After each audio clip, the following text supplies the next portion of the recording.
Mari kita datang kepada Tuhan sekali lagi dalam doa kita. Bapa di surga, kami datang dengan segala kerendahan hati kami.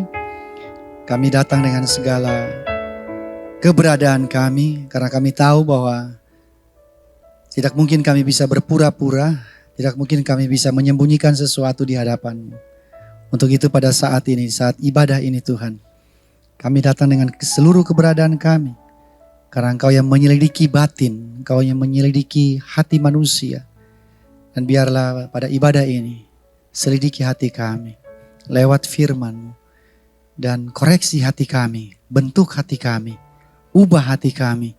Supaya hati kami semakin hari semakin seperti hati-Mu Tuhan. Urapi telinga, pikiran, mata dan hati kami Tuhan. Supaya apa yang akan kami dengar, kami paham, kami mengerti. Dan izinkan bantu kami, tolong kami, buka mata kami untuk bisa melihat kebenaran itu. Sehingga hati kami bisa menerima dan meresponinya dengan baik dan benar. Karena kami sadar tanah hati yang baik menghasilkan pohon yang baik. Dan pohon yang baik menghasilkan buah yang baik. Segala puji, hormat, kemuliaan hanya bagi-Mu. Di dalam nama Tuhan Yesus kami berdoa. Amin. Amin. Berikan high five, toast kiri kanan saudara ya. Yes. Shalom. Selamat pagi Riverside. Apa kabar? Luar biasa. Parkiran sudah mulai penuh belum? Mulai susah mencari parkiran sekarang? Makanya jangan terlambat.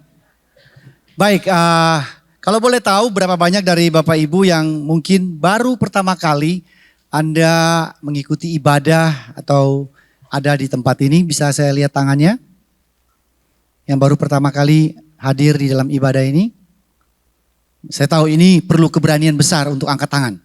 Ya, kalau Anda baru pertama kali berada dengan kami di sini di Rock Riverside Community Center, saya mengucapkan selamat datang, welcome. Dan kami senang sekali Bapak Ibu bisa beribadah bersama-sama dengan kami. Dan tema daripada firman Tuhan pagi hari ini saya beri judul The Blessing of Unity.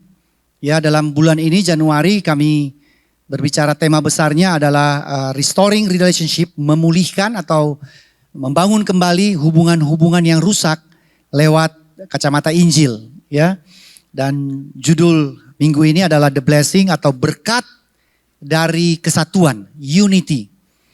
Dan saudara harus tahu bahwa berkat di dalam unity saya rasa merupakan berkat yang paling besar dari semua berkat-berkat yang Allah sediakan bagi umat manusia di samping berkat yang namanya keselamatan. Setuju? Amin. Kita mungkin pikir berkat secara jasmani ya, diberkati dalam pekerjaan, rumah tangga. Tapi saudara harus tahu bahwa di dalam sebuah yang namanya unity atau kesatuan ada berkat yang besar. Nah, saya akan pakai ayat ini dari Mazmur 133 ayat 1 sampai ayatnya yang ketiga ya. Mazmur 133 ayat 1 sampai ayat ketiga. Ayat ini nyanyian ini ditulis oleh Raja Daud. Oke, saya kasih latar belakangnya dulu sedikit ya. Latar belakangnya adalah Mazmur 133 ini ditulis oleh Raja Daud. Di mana waktu dia memerintah saat itu ketika Mazmur ini ditulis. Para ahli teologi itu mengatakan bangsa Israel lagi carut marut, lagi terpecah-pecah. Ya, lagi ribut. Ya. Kerajaannya Raja Daud itu lagi ribut, lagi terpecah. Sehingga Mazmur 133 ini ditulis oleh Raja Daud dengan judul Persaudaraan yang Rukun. Jadi saudara mesti lihat konteksnya. Raja Daud menuliskan buat rakyatnya yang lagi ribut, lagi saling gigit, saling sikut, ya, saling membunuh mungkin, saling melukai, ya, saling menghancurkan di situ. Jadi ayat ini kalau saudara baca nanti bukan untuk kita berurusan dengan orang lain walaupun itu baik yang di luar gedung ini atau yang non-Kristen bahkan. Tapi ayat ini dikhususkan buat kita semua yang sebagai orang-orang dalam gereja lokal yaitu Rock Riverside. Oke, saya bacakan. Mazmur 133 ayat 1 sampai 3 judulnya Persaudaraan yang Rukun. Bahasa Inggrisnya kata rukun itu unity. Nyanyian ziarah Daud. Sungguh alangkah baiknya dan indahnya apabila saudara-saudara. Stop. Saudara-saudara berarti yang deket-deket ini. Setuju? Bukan yang jauh-jauh, bukan tukang bakso, bukan Gojek, ya.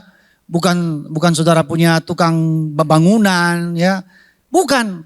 Ini orang-orang yang duduk bersama beribadah yang dikatakan saudara seiman. Diam, apabila saudara-saudara diam bersama dengan rukun. Kata yang dipakai bahasa Inggris itu unity lebih tepat. Seperti minyak yang baik di atas kepala, meleleh ke janggut, yang meleleh ke janggut Harun dan ke leher jubahnya. Seperti embun, gunung Hermon turun ke atas gunung Sion. Sebab kesanalah Tuhan memerintahkan berkat, kehidupan untuk selama-lamanya. Kehidupan untuk selama-lamanya itu hidup kekal. Oke, nah saudara perhatikan, Bapak Ibu perhatikan kalimat pertama yang ada di ayat pertama. Sungguh, ada kata sungguh.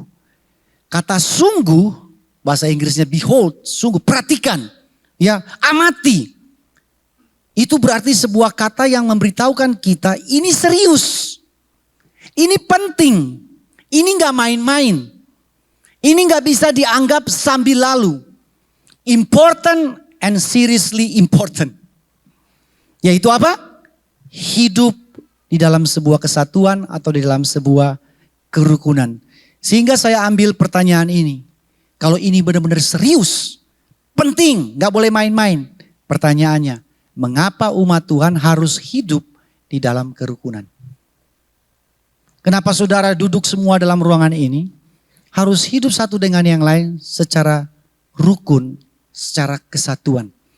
Mungkin yang lebih kecil lagi dalam keluarga saudara sebagai jemaat Tuhan yang paling kecil yaitu keluarga. Kenapa harus begitu? Kenapa harus rukun?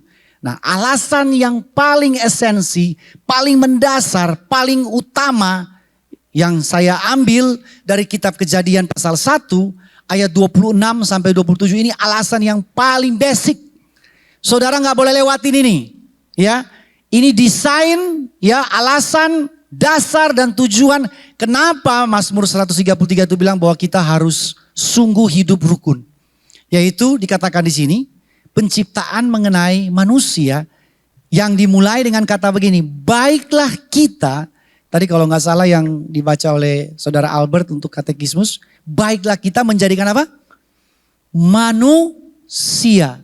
Manusia di sini bukan single, satu manusia tapi banyak. Ya, man. Baiklah kita menjadikan manusia menurut gambar dan rupa apa? Kita. Nah, saudara mesti garis bawah dulu, kita. Oke? Tuhan waktu mau ciptakan manusia, dia diskusi dulu. Kira-kira itu kalau saya pakai ambil bahasa sederhananya, diskusi, rapat, meeting. Ya. Nah, ini sedikit berurusan dengan doktrin Trinitas atau Tritunggal. Kan kita tadi nyanyi kan? Allah Bapa, Allah Anak dan Allah Roh Kudus. Ada 3 pribadi. Makanya saudara jangan kaget. Loh, kok Tuhan bilang kita? Bilang kita ini bukan Tuhan lagi bercakap-cakap dengan diri sendiri. Coba saudara bayangin ya. Saudara mau ambil sebuah keputusan, misalnya mau pindah kota atau mau pindah kerja. Terus saudara tutup ruangan, saudara sendirian, terus saudara bilang gini, mari kita diskusi. Kira-kira serem gak Bapak Ibu? Ya, terus ada anakmu atau pasanganmu tidak sengaja ngintip, dia kontenin. Gila, istriku atau suamiku, mamaku lagi ngomong sendirian. Mari kita memutuskan sesuatu. Gak mungkin saudara. Jadi ini Tuhan berbicara benar-benar ada pribadi-pribadi yang lain. Ada Allah Bapa, Allah Anak dan Allah Roh Kudus. Untuk apa urusannya? Untuk mau menjadikan atau menciptakan banyak manusia. Supaya berkuasa atas ikan, burung, ternak di seluruh bumi. Dan atas segala binatang melata merayap di bumi. Ayat 27 perhatikan. Allah menciptakan manusia itu menurut gambarnya. Nyai di sini kita. Menurut gambar Allah diciptakannya dia, laki-laki dan perempuan. Nah lebih dari satu bukan? Diciptakannya apalagi kata mereka lebih dari satu, banyak. Jadi saudara bisa perhatikan bahwa dasar tujuan dan alasan utamanya mengapa kita harus rukun, karena ini Tuhan ciptakan manusia itu keluar dari kerukunan dirinya, keluar dari keharmonisan dirinya, supaya manusia-manusia di bumi juga rukun sama seperti Allah, Bapa, Anak, dan Roh Kudus, rukun dan harmonis. Amin orang Kristen. Itu alasan utamanya. Bukan supaya Bapak Gembala senang, gak pusing kepala kalau saudara ribut. Bukan. Karena tujuan dasarnya adalah seperti keharmonisan di sorga, begitulah keharmonisan di bumi. Kan kalau saudara doa Bapa kami apa tuh? Awal doa Bapa kami. Jadilah kehendakmu di seperti di mana? Sorga. Saudara kira-kira kehendak apa nih? Apakah saudara ada beras di rumah? Apakah di tabungan ada uangnya? Bukan, seperti harmonis di surga, begitu pula harmonis di bumi. Nah, puncak pertumbuhan, perhatikan baik. Puncak pertumbuhan rohani umat Tuhan adalah keserupaan dengan Kristus. Setuju enggak? Setuju enggak? Puncak pertumbuhan rohani saudara bukan melayani saudara. Bukan. Puncak pertumbuhan rohani saudara bukan supaya saudara sampai khotbah. Karena biasanya tuh pelayanan khotbah itu sudah paling terakhir. Itu sudah ruang maha kudus katanya. Ya, kalau asyir tuh masih di halaman di sana itu kan. Kalau sudah mulai WL, nah itu sudah mulai naik ke ruang maha kudus. Enggak begitu Bapak Ibu. Puncak pertumbuhan rohani kita bukan khotbah, bukan melayani, bukan jadi gembala komsel. Puncak pertumbuhan rohani saudara dan saya siapapun adalah menyerupai kita. Keserupaan dengan gambar Allah. Tapi pertumbuhan rohani ini dicapai bukan hanya secara perseorangan. Bukan hanya dicapai secara individual. Orang lepas pribadi. Enggak. Ini harus dicapai secara komunitas. Yaitu dengan cara bagaimana? Kita menjadi satu. Supaya kita yang harmonis di sini menggambarkan harmonis Allah Bapa, Anak dan Roh Kudus. Amin orang percaya? Amin. Jadi puncak pertumbuhan rohani setiap pribadi adalah menyerupai Kristus. Amin. Tapi puncak pertumbuhan rohani satu kelompok gereja komunitas juga sama.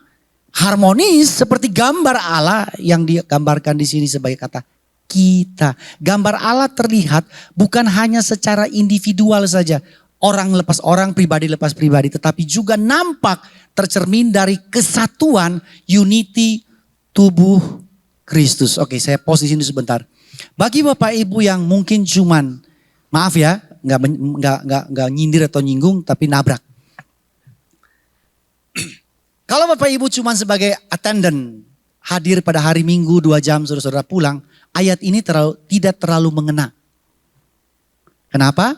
Karena cuman ikut ibadah hari Minggu. Tetapi kalau saudara terlibat lebih jauh, yaitu masuk dalam komsel atau cell group, ayat ini baru kena. Kalau kita duduk cuma 2 jam seperti ini, ya berjemaat seperti ini, ya nyanyi sama-sama, apalagi ada WL-nya yang suaranya bagus gitu kan. Lagunya bagus. Oh, harmoni Pak, unity Pak.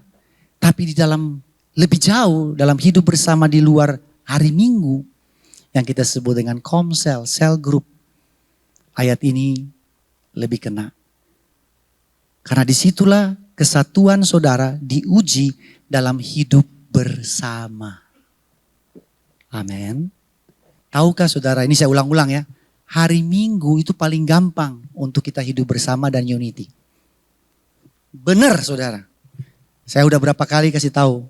Ya, benda yang paling ajaib dan berkuasa itu namanya pintu gereja. Benar. Saya buktikan lagi ya. Suami istri ribut di parkiran gara-gara istri lama naikin sasaknya. Terlambat maksudnya. Suami ngamuk-ngamuk marah-marah di mobil. Begitu sampai di parkiran, parkir, turun, asyir sambut. Berubah gak? Berubah gak? Berubah. Seperti ada kepenuhan Roh Kudus. Ceng. Langsung berubah kan? Jadi apa? Lebih hancur atau langsung jadi lebih baik atau jadi lebih kudus? Berubah, langsung bisa gandeng tangan, tangannya. Betul? Ketemu Asyir di situ. Shalom Pak, Bu, selamat datang di Riverside. Shalom, puji Tuhan, Tuhan baik. Bukan tangan, iya kan Ma? Padahal tadi baru perang Ukraine. Tadi baru perang Timur Tengah. Betul? Sampai di sini jadi baik, semua nyanyi. Begitu mau terima berkat, gandeng tangan, terima berkat. Bisa langsung unity. Gara-gara pintu gereja tuh. Itu cuman kamuflase. Cuman temporer. Habis itu pulang gereja saudara. Dalam mobil. Ini pertanyaan yang memicu perang yang berikutnya. Mau makan apa? Betul? Itu begitu. Mau makan apa? Selesai. Semua pengurapan dan kepenuhan angkat lagi saat kita balik lagi. Itu di pom bensin bilang, dari nol ya Pak. Amin orang Kristen. Jadi kita mesti lihat bahwa ini bukan hanya terjadi secara single person atau individual. Mesti terjadi secara kesatuan dan itu saudara mesti extra mile, berjalan lebih jauh. Bukan hanya ada di dalam sebuah kebaktian. Karena kebaktian ini banyak sekali kita bisa bermain sandiwara dan bertopeng. Tapi kalau saudara melangkah lebih jauh di Komsel, teman-teman Komsel mau bisa melihat jeroanmu. Setuju? Amin orang Kristen. Namun sekarang saudara lihat, dari keharmonisan yang Allah pengen ini terjadi seperti di surga dan di bumi, dosa masuk. Kejadian pasal 3, betul? Begitu dosa masuk, hancur langsung keharmonisan, keutuhan dan kesatuan sesama manusia. Dibuktikan dari mana? Begitu mereka berdua jatuh dalam dosa, apa yang terjadi? Unity-nya pecah dari mana saudara tahu? Dari mulai saling menyalahkan. Betul enggak? Tuhan datang inspeksi Taman Eden. Siapa nih yang suruh makan buah nih? Wah kira-kira gitu kan. Dan mulailah yang wanita muncul. Tret. Ular. Tuhan tanya yang cowoknya, Adam. Kenapa bisa makan? Perempuan ini. Dan begitu saling menyalahkan terjadi. Keharmonisan gambar kita yang di sorga hancur. Keharmonisan manusia antara sesama manusia berantakan. Rusak. Keharmonisan di sorga dirusak oleh dosa. Nah saya berikan sebuah contoh. Bagaimana unity manusia, kesatuan manusia yang setelah manusia itu jatuh dalam dosa. Tapi unity ini unity yang salah. Jadi saudara mesti tahu bahwa walaupun manusia sudah jatuh dalam dosa, mereka tetap bersatu. Tapi melenceng dari tujuan utamanya. Melenceng dari alasan basicnya tadi, yaitu mencerminkan kita yang di surga. Yaitu cerita mengenai Menara Babel. Nah saudara mesti baca dari ayat pertamanya, ya, bagaimana manusia-manusia itu berkumpul, ya. Dan mereka dalam ayat 4 dan 5, ini ayat 5, berarti ayat 3 dan 4, itu mereka berkata satu dengan yang lain, manusia-manusia ini, marilah kita, ya, jadikan sebuah bangunan atau menara yang naik sampai ke langit, kalau bisa menggapai Tuhan. Kata marilah kita itu persis seperti ini, baiklah kita menjadikan manusia. Nah di dalam Babel punya, Menara Babel, manusia-manusia ini juga ngomong sama seperti itu. Marilah kita. Saudara bisa lihat kesamaannya? Tapi bedanya adalah yang di Menara Babel ini tujuannya lain. Tujuannya bukan mencerminkan keharmonisan Tritunggal Allah yang ada di sorga. Tetapi Menara Babel ini untuk mencerminkan, mencitrakan bagaimana hebatnya manusia-manusia ini kalau bersatu untuk tujuan apa? Meninggikan nama mereka sendiri. Karena di dalam ayat-ayat sebelumnya dibilang, dan kita cari nama untuk menara ini. Saya sangat khawatir gereja-gereja yang ada sekarang di dunia ini juga melakukan hal yang sama. Bukan mencerminkan keharmonisan yang di sorga, tapi hanya mencari nama untuk ditinggikan bagi diri sendiri. Apa yang terjadi? Tuhan lakukan apa terhadap mereka? Lalu turunlah Tuhan melihat kota dan menara yang mereka dirikan itu. Dengan kata lain, sukses Bapak Ibu. Jadi ketika manusia itu berkumpul, unity, mereka bangun sesuatu yang tinggi dengan kekuatan mereka. Jadi Karena Tuhan berikan kekuatan, kemampuan buat mereka untuk mendirikan sesuatu. Tapi tujuannya melenceng. Dan Tuhan turun. Nah ini kata turun, Tuhan turun. Itu sebenarnya buat saya itu sarkastik, kayak nyindir. Katanya mau bangun menara tinggi. Tapi Tuhan harus turun. Artinya kalau turun apa? Kurang tinggi bos. Betul? Kalau sudah tinggi kan Tuhan gak perlu turun. Tuhan cuma lihat, tinggi banget sudah sampai ke saya nih. Iya kan? Tapi karena kurang tinggi Tuhan mesti turun. Mana menara mana. Setinggi apapun kalau saudara bangun, Tuhan tetap lebih tinggi dari apa yang saudara bangun. Dan dikatakan di sini, dia lihat kota itu dan dia berfirman, mereka yang diciptakan itu, yang harusnya sesuai dengan gambar kita yang di surga, satu bahasa ya, permulaan ini barulah permulaan usaha mereka. Mulai dari sekarang apapun yang mereka rencanakan tidak ada yang tidak terlaksana. Dengan kata lain pasti terlaksana. Tapi ayat ke-7. Baiklah kita. Tuhan pakai kata lagi jamak tadi kita. Mungkin dia diskusi lagi. Gimana? Kejadian pasal 1 tadi kan kita rencananya mau ciptakan mereka. Supaya mereka mencerminkan kita. Tapi ini kita sekarang turun ke bumi. Mereka bersatu tapi bukan mencerminkan kita, tapi mencerminkan diri mereka sendiri. Dengan kata lain, kalau itu menara jadi dan Tuhan tidak apa-ngapain, pasti manusia selanjutnya berkata begini, kami adalah Tuhan. We are God. Kami adalah Tuhan. Sehingga ayat 7, kita turun, kita mesti porak-porandakan. Kenapa? Karena tujuannya sudah melenceng. Kita mau mereka mencerminkan kita, tetapi mereka mencerminkan diri mereka sendiri. Tadi katekismus kalau nggak salah bilang, kita diciptakan untuk memuliakan Allah. Mereka bersatu bukan untuk memuliakan Allah, tapi mereka hanya memuliakan diri mereka sendiri dengan pencapaian mereka. Apakah ini bisa terjadi dalam pelayanan? Sangat bisa. Sangat bisa. Nama kita yang dijunjung tinggi. Nama pelayanan kita yang dijunjung tinggi.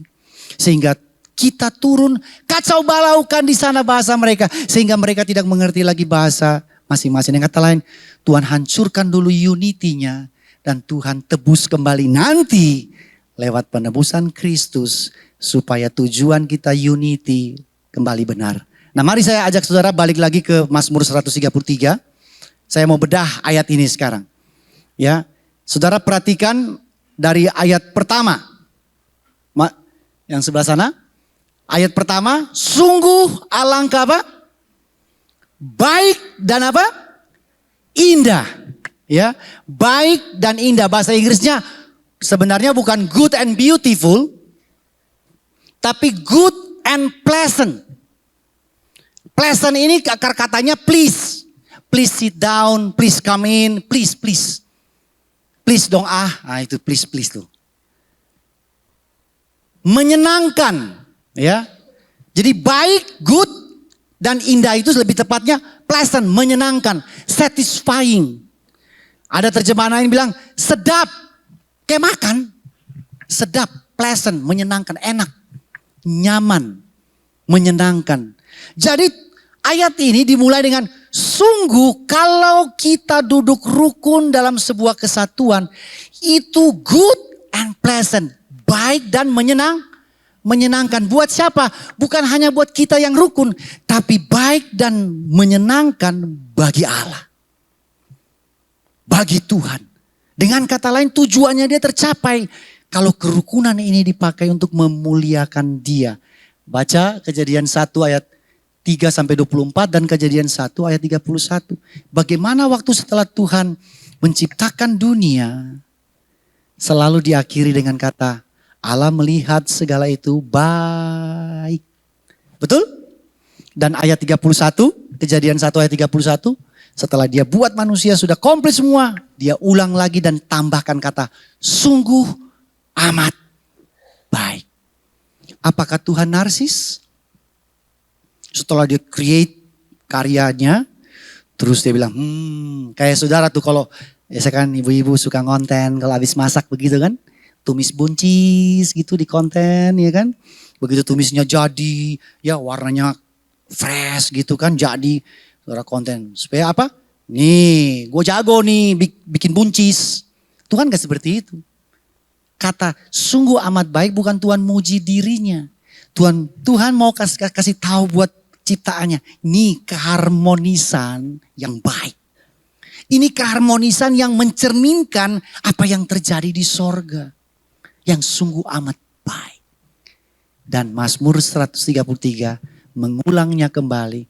Sungguh baik, alangkah baik. Kalau saudara-saudara seiman rukun unity. Sama seperti penciptaan pertama kali sebelum dosa masuk dalam dunia. Semuanya harmonis. Saudara tahu dalam kitab Yesaya dikatakan waktu dosa belum masuk dalam dunia. Anak manusia bisa duduk bersebelahan dengan singa. Saudara pernah baca itu? Begitu damainya, begitu harmoninya. Kita bisa duduk sebelahan dengan singa. Singa gak makan kita. Begitu harmonisnya. Dunia tanpa dosa.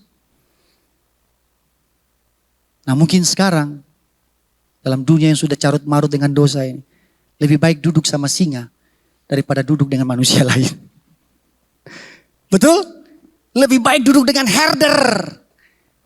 Dengan pitbull. Lebih aman.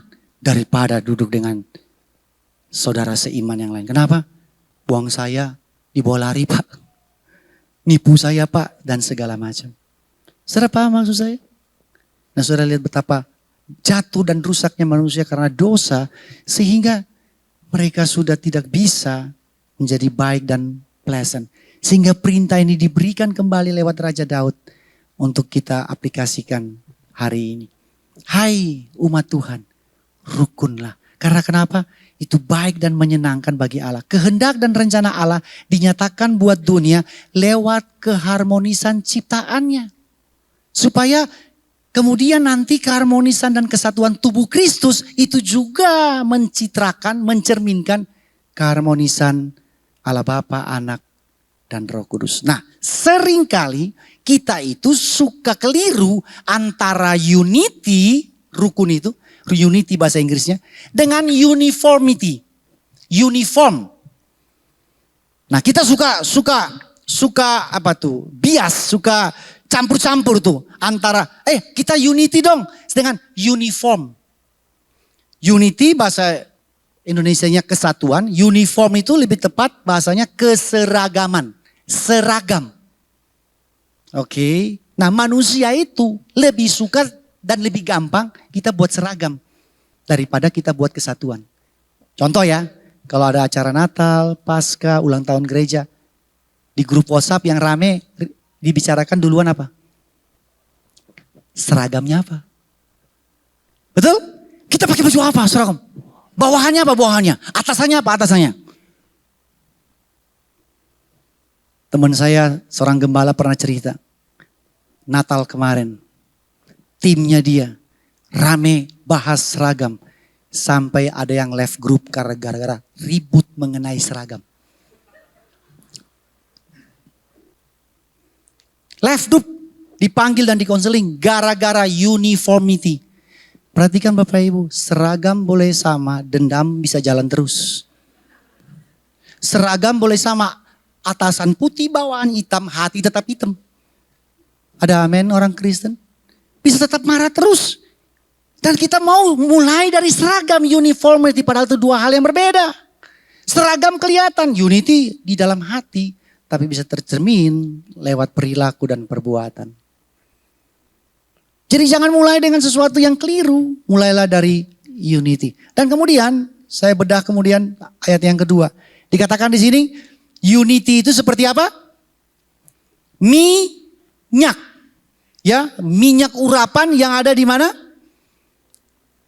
Kepalanya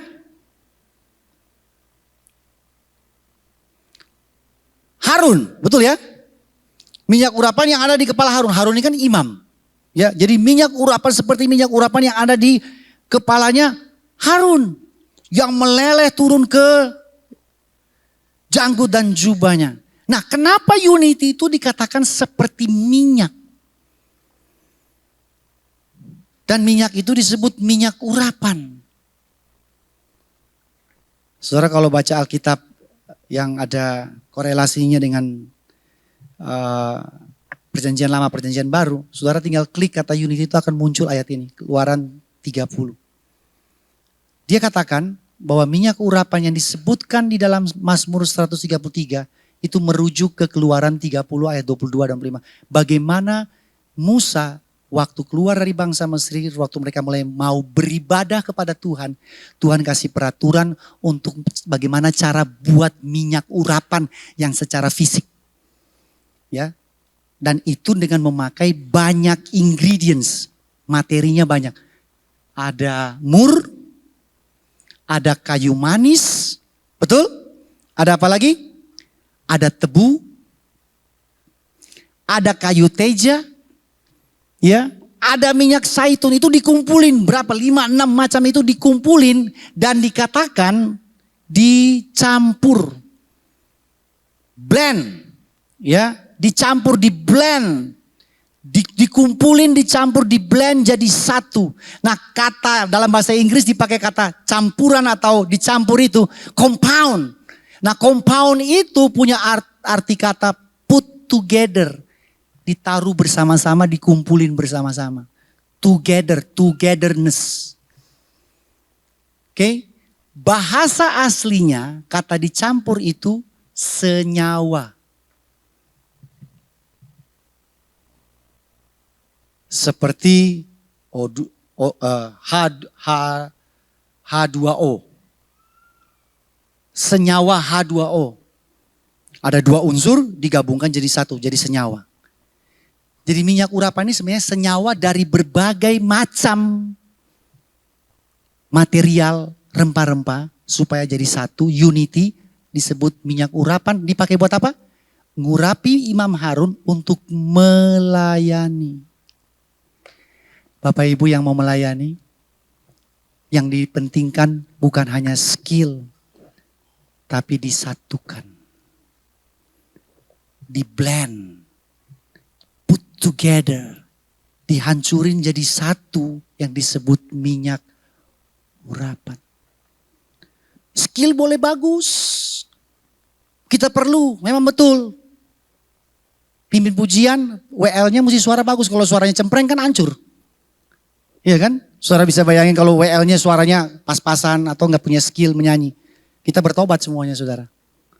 Bertobat maksudnya, ampun Pak, jangan nyanyi lagi Pak. Mesti suara bagus, skill penting. Tapi di dalam ayat ini kenapa kerukunan itu dibilang seperti minyak? Karena waktu saudara dalam tubuh Kristus, dalam gereja saling melayani, saudara perlu disatukan terlebih dahulu. Atribut kita minyak urapan itu bukan sekedar diolesin minyak. Tapi kita dikumpulin bersama-sama, dibaurkan, disenyawakan, dan disitulah kita berperan, berfungsi sebagai pelayan-pelayan Tuhan. Amin, orang Kristen. Dan ini tidak mudah. Bagaimana keberagaman, keperbedaan kita dikumpulin jadi satu seperti rempah-rempah ini. Yang bermacam-macam ini dikumpulin menjadi satu minyak urapan. Yang berikutnya, yang ketiga, saya bedah mengenai seperti embun. Unity, kerukunan dikatakan seperti embun. Nih.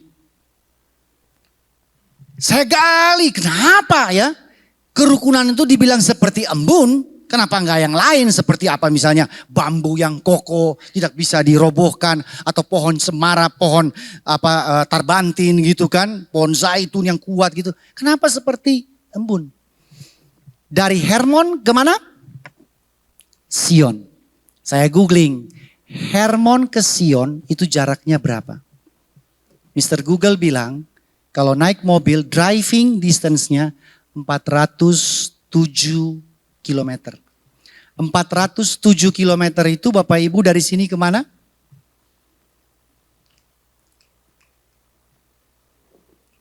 Pak Yoswandi ke Nusa Dua jaraknya berapa? 20 kilo. 400 bagi 20 kilo itu bolak-balik.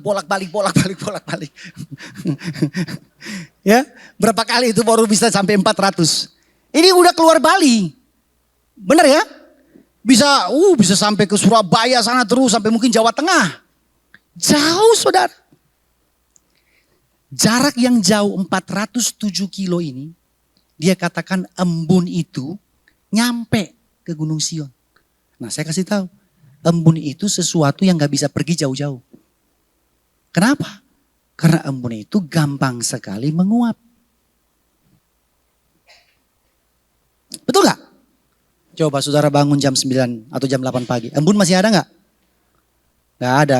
Paling bekas pipisnya anjing di depan. Atau pipisnya kucing. Embun udah gak ada. Dia gak bisa traveling this far.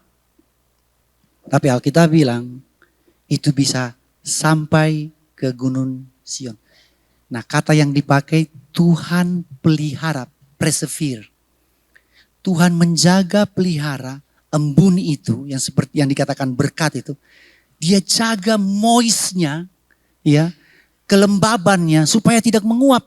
Dari jarak 400 km ini sampai ke Gunung Sion. Gunung Sion itu bicara gereja. Sedangkan Gunung Hermon itu bicara kalau saudara baca dalam perjanjian baru. Tempat di mana Yesus dimuliakan. Nah saudara bisa lihat kemuliaan Kristus. Bisa sampai ke gereja. Kondisinya cuma satu yang diminta. Rukun. Bukan nyanyi lagu lebih banyak. Bukan berdoa lebih banyak. Bukan. Rukun. Maka kemuliaan Kristus di Hermon terpancar, tersinar, nampak di gereja Rock Riverside. Amin. Bukan kita beribadah lebih banyak, tapi kalau saling gosip, saling nyinyir, mau bikin apa? Apakah kemuliaan Kristus akan nampak dalam kondisi seperti itu? Tidak bisa. Walaupun 400 kilometer, embun itu tetap sampai. Kalau saudara-saudara seiman, rukun. Amin jemaat Riverside. Akur, unity. Dan dikatakan berkatnya ini bukan berkat hanya cuma jasmani, beras, uang dan lain-lain. Dibilang berkat apa? Kehidupan selama life forevermore. Hidup kekal. Hidup kekal di mana? Yang pasti bukan di sini. Kita nggak akan kekal di sini, bukan? Di bumi yang baru yang kita mungkin sebut sorga itu. Nah saudara perhatikan, Tuhan mau kerukunan nanti kita hidup bersama-sama di bumi yang baru yang kita sebut sorga itu. Kita ada satu dengan yang lain. Itu dilatih sekarang ini. Di gereja ini. Maka tadi saya bilang, kalau saudara cuma hari Minggu datang sebagai partisipan atau simpatisan aja, kurang berasa. Tapi kalau saudara jalan lebih jauh masuk dalam komsel, saudara akan berasa bahwa disitulah kita berproses. Kita saling menggesek satu dengan yang lain. Ya, sampai kita mungkin bilang, Pak udah kayak duri dalam daging saya aja Pak. Dilihat gak enak. Ditatap juga gak sedap. Gimana nih? Nah saudara perhatikan. Kalau dia nanti ada dalam hidup yang kekal bersama-sama saudara, saudara mau bagaimana? Orang yang saudara gak suka itu. Saudara masuk surga, dia juga ada di sini. Terus, saudara protes sama Tuhan. Bos, lapor. Kok dia ada di sini? Ini imajinasi saya, Tuhan akan jawab, lu mau gua pindahin? Kamu mau saya geser? Masalahnya nggak ada tempat lain. Kalau nggak di sini ya di sana. Nah, saudara tahu kan yang di sana itu yang di mana kan? Jadi apa yang terjadi di sini itu latihan. Kalau saudara nggak cocok di sini, bagaimana di hidup kekal saudara bisa cocok? Kan hidup kita, ayo. Kita di Riverside ini mau berapa lama sih? 100 juga nggak mungkin, bukan?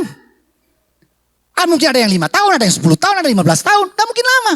Nah kalau saudara 5, 10, 15 tahun nggak betah. Saudara bosen. Nah yang kekal itu saudara bisa demo di sana. Bosen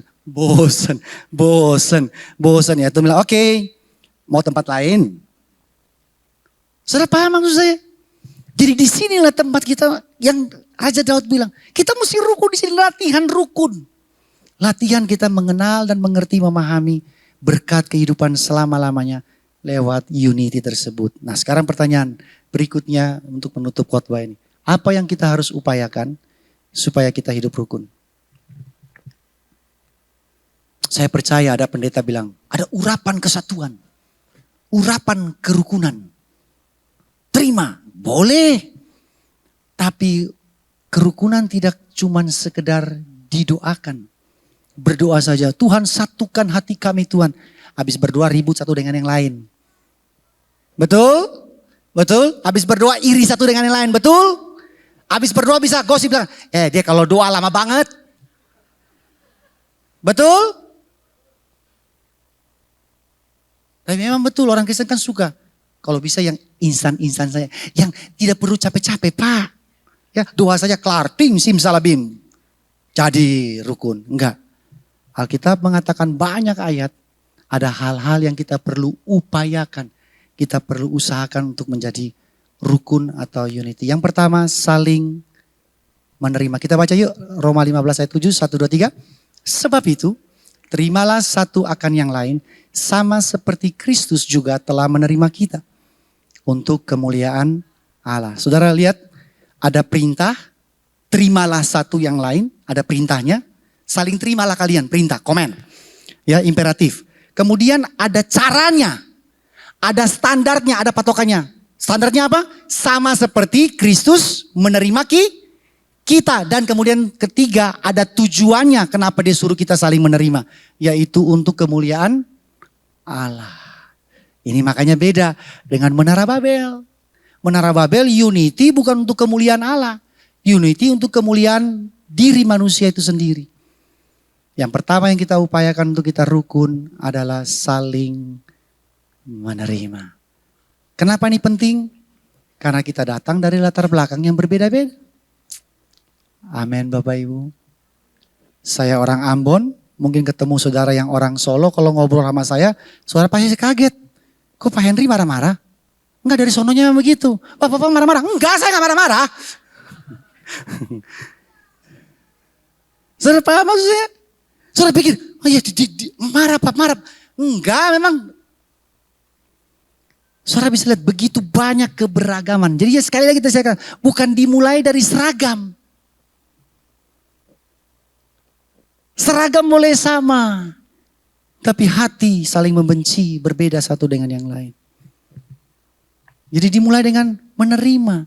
Dasar yang paling basic, yang paling mendasar. Kita setara, kita equal sebagai umat percaya. Hanya satu. Kita ditebus oleh darah yang sama. Amin. Saya tidak lebih berharga di mata Tuhan daripada saudara. Dan saudara juga tidak berharga di mata Tuhan lebih daripada saya. Kita sama. Untuk itu kita saling menerima dari latar belakang yang berbeda-beda. Itu baru mungkin dari suku mana, dari asal mana. Belum dari gereja mana, ini saya yakin dalam gedung ini saudara dari latar belakang gereja yang berbeda-beda. Nanti kan pasien waktu beda Pak sama gereja saya, rame beragam. Untuk itu kita saling menerima. Dan waktu kita menerima saudara yang lain, kita pakai standar apa? Apakah preferensi selera pribadi? Oh saya enak sama dia. Nah ini yang bahasa orang kita suka pakai nih. Ada chemistry-nya Pak, ada chemistry-nya. Saudara pada Pak ya? Nyambung, ada chemistry-nya. Kita kena nih Pak, cocok. Chemistry apaan? Emang ada hukum kimia apa di situ? Hukum kimianya cuma satu. Disatukan di dalam tubuh Kristus lewat salib. Betul? Kalau saudara cuma preferensi pribadi karena nyambung dan segala macam, saudara akan kena seperti ini. Berarti saudara terima bukan sama seperti Kristus menerima kita. Kita terima dia sesuai dengan kita menerima diri sendiri. Amin orang Kristen. Dan saudara tahu bagaimana Kristus menerima saudara dan saya? Yang model seperti ini Tuhan terima. Setuju? Yang hari ini bilang Tuhan, pokoknya aku gak mau gosip lagi. Baru habis selesai berdoa, baru buka pintu langsung ambil HP gosip. Tuhan saya akan baca Alkitab lebih banyak. Aku akan banyak merenung, banyak meditasi dengan firman Tuhan, banyak berdoa. Baru amin. Instagram sampai baterai habis colok forever. Wah. Seperti model seperti ini. Yang Tuhan saya nggak mau pukul istri lagi. Baru habis amin, istri baru teriak, pak. Kena lagi. Model seperti itu Tuhan terima. Yang kedua, apa yang kita harus upayakan? Saling mengampuni. Wih, ini susah Pak. Ini susah. Kita tidak bisa luput dari orang yang bersalah kepada kita. Setuju nggak? Saudara bisa luput dari orang yang bersalah kepada saudara? Yakin, nggak bisa. Contoh ya, pulang dari tempat ini, habis saudara dengar khotbah kerukunan, bisa aja di parkiran saudara berantem. Betul. Halo Rock Riverside. Tat! Woi! Cepat! Bakmi udah mau habis.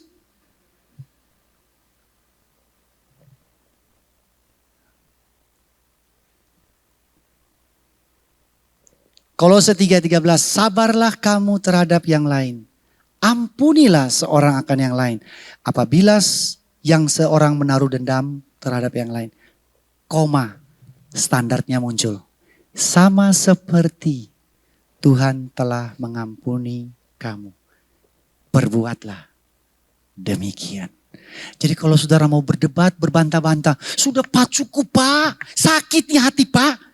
Nah, saya mau tanya, Tuhan sakit hati gak sama kita kalau saudara nakal dan bandel? Kan bilang sama seperti Tuhan mengampuni.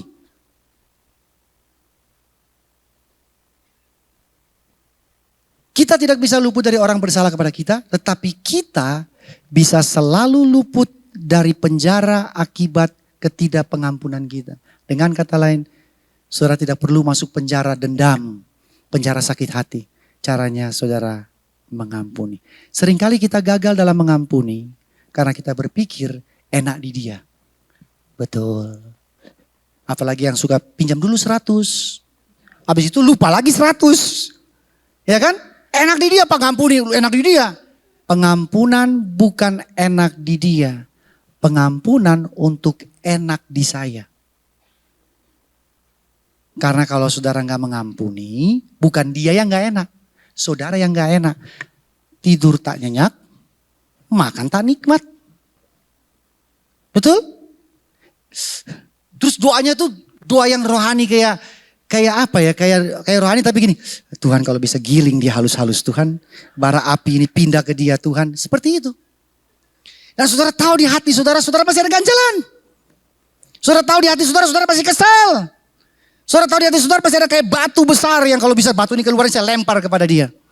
Saudara tahu, kita sama. Dan itu urusan kita bukan untuk kepentingan dia. Tapi pengampunan itu untuk kepentingan hubungan saya dengan Tuhan. Amin orang Kristen. Yang terakhir adalah saling melayani. Hendaklah kamu saling rendah hati, selalu rendah hati, lemah lembut dan sabar. Sabar memang susah Bapak Ibu ya. Kalau ada orang yang nama Pak Sabar, nah mungkin kita bisa belajar dari dia. Sabar itu susah saudara. Waktu saya punya anak, ya pertama lahir, teman saya WA dari Australia dia bilang gini, selamat bro, selamat masuk dalam ujian kesabaran katanya gitu. Karena menurut dia punya anak itu ujian kesabaran. Tunjukkanlah kasihmu dalam hal saling membantu, saling melayani. Saya mau kasih lihat Bapak Ibu sebuah video. Oke, dibantu cyber. Videonya bisa di play mengenai saling melayani.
Kalau mereka terus-terusan berebutan dan gak mau saling melayani. Kira-kira saudara bisa meraba-raba endingnya gimana? Mati kelaparan. Mati semuanya. Caranya cuma satu. Buang egomu, lepaskan kepentingan pribadi, supaya semuanya hidup. Dan Mazmur tadi bilang, hidup sampai selama-lamanya. Amin. Apa yang Yesus lakukan supaya kita bisa bersatu? Yohanes 17, Yesus berdoa supaya kita bersatu. Kalau saudara dan saya berdoa buat apa? Besok dapat berkat. Ya kan? Besok kerjaan, toko laku, rumah makan laku, jualan lancar. Tapi Yesus berdoa, kalau sampai Tuhan berdoa, berarti itu penting banget saudara. Serius banget, gak main-main. Dan dia berdoa bukan untuk berkat yang seperti saudara dan saya pikirkan. Tapi dia berdoa, ayat 21 bilang, supaya mereka semua menjadi apa? Satu. Tidak ada yang lebih indah, lebih pleasant, menyenangkan bagi Tuhan. Baik bagi Tuhan.